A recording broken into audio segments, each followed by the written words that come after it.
অনেক মা ছেলের প্রশ্ন করে, আমি তোরে এত কষ্ট করে লালন পালন করলাম, আর বিয়ে করার পরে বউ তোর আপন হয়ে গেল? এরকম একটা কমন প্রশ্ন আছে না নাই? এক চালাক ছেলে মারে উত্তর দিছে, মা তুমি মা ডাক শোনার জন্য জীবনে কি কষ্টটাই না করছো।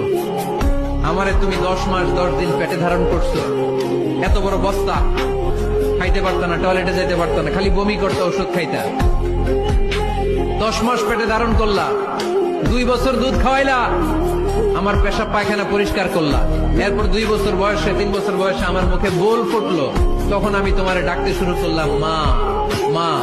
এই মা ডাক শোনার জন্য তুমি এত কষ্ট করলা, আর পরের বাড়ির মাইয়া বাড়িতে আইসাই তোমারে ডাকা শুরু করছে মা মা।